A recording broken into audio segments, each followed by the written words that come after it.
I've recently posted several tutorials on this channel about painting using SC94 and using that both with a regular brush and with an external mix airbrush to paint polyurethane skins and flexible foams. And of course, SC94 is an adhesive-based paint for polyurethanes. I typically run that through my Paasche airbrush, my H3, and use that to airbrush realistic props and things like that. Now, when I posted those videos, several of you had specific airbrush questions like which tips I was using and what PSI, all those kinds of detailed questions that exceed my pay grade as a primitive airbrush operator.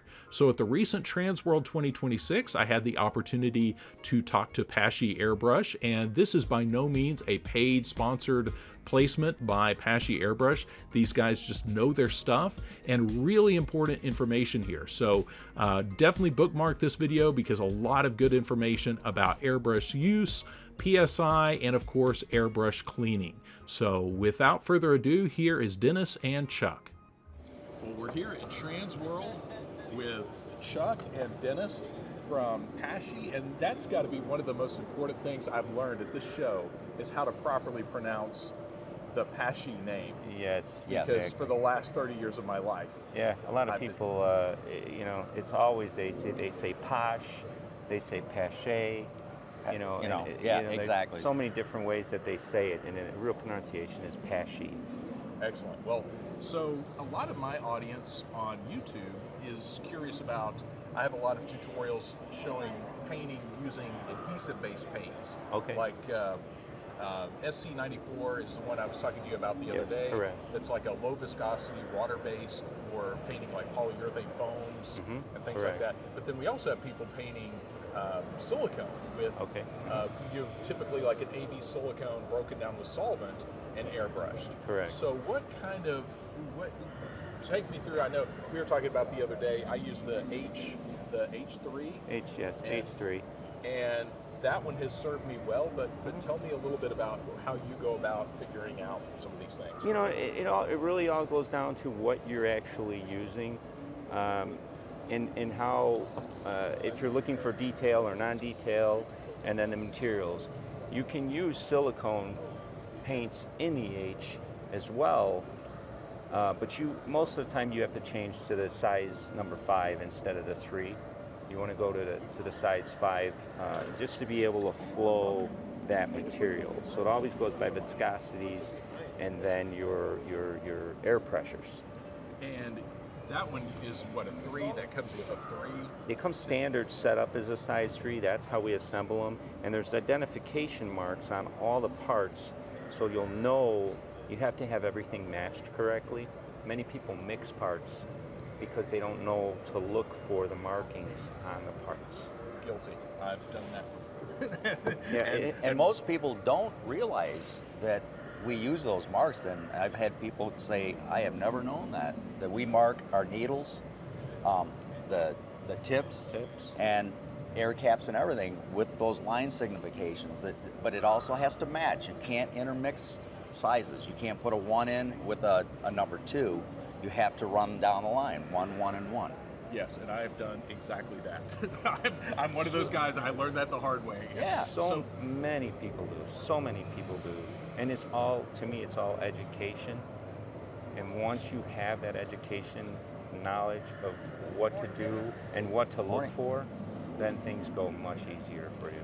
And so that brush, the Paasche H3. Single action. That's a single action, and this is one I recommend a lot just because single action to me is perfect for the adhesive-based stuff that's thicker. Correct. It's thicker, heavier. It can do detail, but it's really not so much of a detail gun. It's more of a shading gun, that type of stuff. I'm doing base coatings. Most of your hobbyists, because it's so easy to use, they can coat if they're doing models and things like that. It's easy to work. You can adjust it, and they can spray. As far as fine details, you definitely have to go to a double action. Got it. Okay. Yes. And then so the H3 would be a good kind of general purpose for adhesive-based materials. Adhesive-based And you would materials. just switch to the 5. You would for switch to doing the a 5 larger- if you're doing larger patterns. If you're doing thicker materials, you wanna switch it to the 5 to allow that material to be siphoned up and thrown out. I've sprayed with this gun.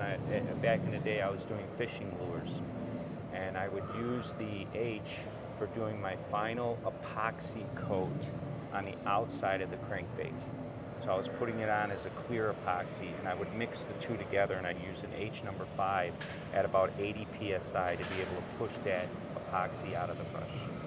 And when we were talking about this the other day, you mentioned for that SC94, it's about like skim milk. Yes. I would say probably right around skim milk kind of consistency. Yes. What kind of PSI would you recommend for With that, I would say right around 35 to 40 psi would be a good range for that. I actually had a question just the other day. Someone was asking which tip on this gun to use for spraying silicone. So this is okay. Yeah, I was the more I thought about when I was talking to you guys, I was like, okay, we need to talk about this on video because this is important stuff. People need to know about the different tips, Yes. so they're not trying to run the wrong stuff through there. Exactly. Pressure. Yes, and we also I've had other guy doing silicone as well without a single action. He was using a gravity feed, but we also have a size number 4 on the gravity feed for passing silicone through a gravity feed as well.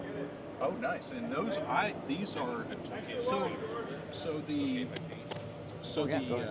the gravity feed brushes. The $1,000,000 question: how about cleaning this? And that's the thing that has always made me jumpy about any of the internal mix brushes. Say I'm running adhesive-based paint through that. A lot of times, a big mistake a lot of people do is they'll pull the needle through first. And what that does is it drags the material back into the airbrush. That's where the hard part comes. If you start to clean from this point here forward, you shouldn't have any issues with material getting dragged back in and having any problems in the back part of the airbrush. So that's what's so nice about the H that everyone loves is all they do is they unscrew this, take this out, throw it in some cleaner, and then it's done. There's nothing that comes back into the gun.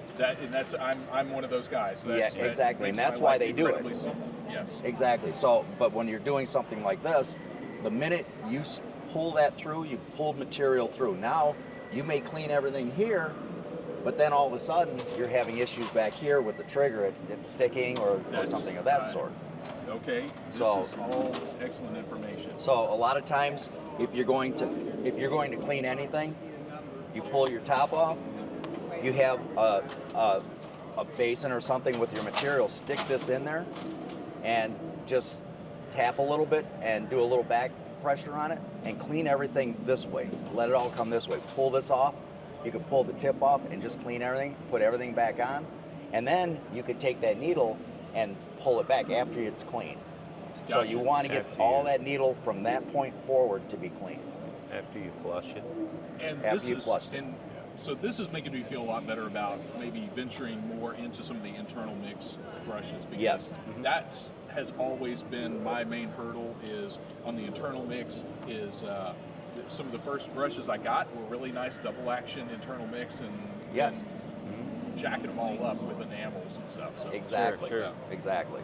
So the more components you have on a system, the more it can be corrupted with real thin material or any kind of material. So you have to be real careful, and that's why that's so popular, because you have 2 or 3 components here compared to all the components that are on a double action. And I just picked up 2 of these from you guys yesterday because just to be on the safe side, and I'm gonna run one strictly for silicone and run one strictly for urethane, just because platinum silicone is its own thing. So that's the nice thing about those color-coded brushes now. I can dedicate one to that, and now so I've got my green one is going to be my SC94 brush, and my red one will be my my silicone. That's perfect, because most people used to put tape on them to signify which was which. You know, you'd use colored tape or something if they wanted to do that, but now you can literally choose the color you want. You'll designate for each one. Excellent. And so, any other wisdom for guys like me that are cavemen that are notorious for destroying perfectly good brushes? Yeah, there is. There's a lot more. You can go way more into depth on what you need to be looking for. But this is how an airbrush is made from a solid brass bar. And these are drilled. Your air comes into this here, comes through this channel, comes out here to Venturi, picks up the paint from the gravity, and then out it sprays. Inside, if you look here, there's what we call a packing, Teflon packing with a packing screw. A lot of people will have issues with bubbles in the cup, or maybe their airbrush is pulsating, or they could be getting paint back in the trigger area. What they don't realize is that this packing needs to be adjusted. You use this tool that we have to adjust. It's sized for the packings on any of the double action airbrushes, gravity or siphon. Excellent. And this is a tool that obviously you guys have. Yes, it is made for. Our assemblers for this. actually had them custom made for assembly, but we felt that the customers need to be able to do the adjustment themselves. Before, it was always take a screwdriver and try to fit it in there. Most guys would grind the screwdrivers down and everything, but this allows a centering into the hole so that you're actually into it with a slot that goes into the cap here. You can see here, if I take the screw, I put it in, it locks in. Once it locks in, I can fully adjust this, loosen or tighten to grab around the needle to prevent any of those leaks from happening. Excellent. Okay. That's the biggest thing you would have on any of the double action airbrushes. And then, many people do damage with double action airbrushes a lot of times. They're what we call clicking on the trigger. And when you take an airbrush, double action airbrush, you never want to have the needle in and be clicking the trigger back and forth. I'm going to loosen the needle, just show you what I mean by that. If I pull the trigger back so I don't do any damage, you don't want to be doing this with your trigger. If you're snapping the trigger, you're going to split the tip because the needle is driving into the tip and it's hitting the inside of the tip. You always want to work the triggers slowly. When you put the needles in, you want to push them in until it stops and just touch it. You don't need to push hard, just touch it so it's seated, and then lock your lock nut down, and then you can work your trigger, but never snap the trigger. Kind of akin to dry firing. Firearm. Exactly. Yes, exactly. You guys are answering questions that I needed the answers to like 30 years ago, but hey, better late than never. So this is good to know, because this is making you feel a lot better about venturing more into some of the internal mix and double action. Exactly, and a lot with these also other components that are also involved.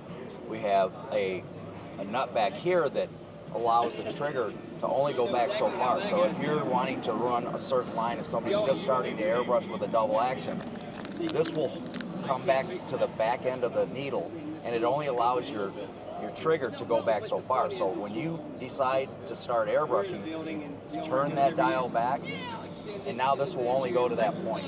So when you pull back, it's almost like having a single action, but you're adjusting how much fluid is coming out to a certain point until you're getting better to control it without using that. You keep your range within a specific area. Exactly. Okay. And so anything for and like I said, a lot of my audience is doing adhesive-based paints and things like that.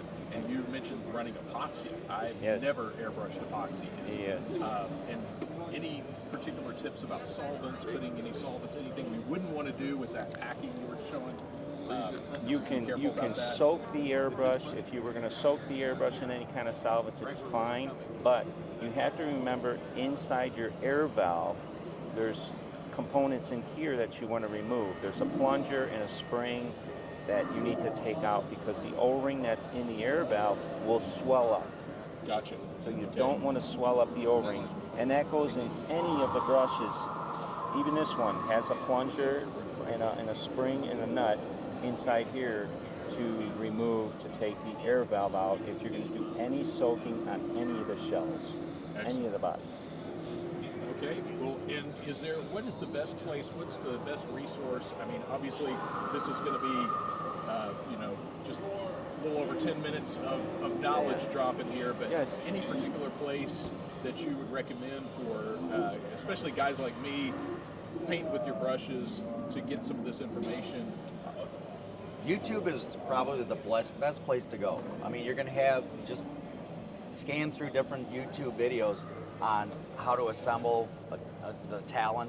There's people out there that do the work for us. There's guys that figured this stuff out too. So they would sit there and videotape themselves taking it, and it's education for everyone. So we should spread that around with everybody. Some are going to have better ideas, some are not going to have better ideas, but you have to kind of go back and forth and look at yourself to see which resource helps you. So any other way would be to just call Paasche. Contact directly. You Yes. can contact directly. The customer service that you're going to get from this company is far above and beyond. I could tell you. Yes. You'll probably be talking to me most likely anyway. But Well, understand this too. If you buy, and I'm not touting any other airbrush company, but it depends on the people.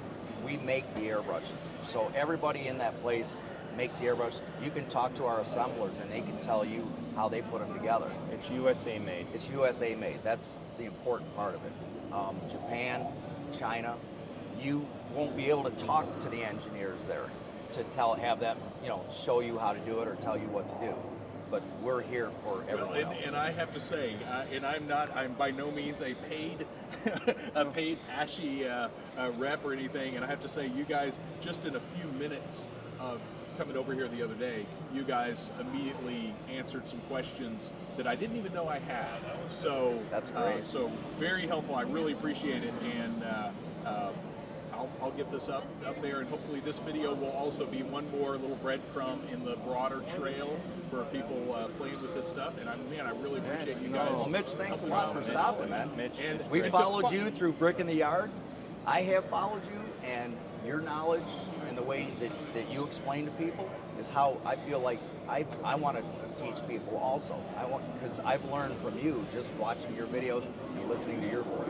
Well, I appreciate that, and I appreciate y'all not punching me in the face for like, you used our airbrush wrong in that No, last no, no. video. No. You moron. But man, I really appreciate it. Thanks a lot for all your help, and Chuck, I'm definitely going to be bugging you very soon for one of some extra cups for my gun. So, No, not a Excellent. problem. gentlemen, Mitch. thank you very much. Y'all have a good show. Thanks, you Mitch. too. Bye-bye.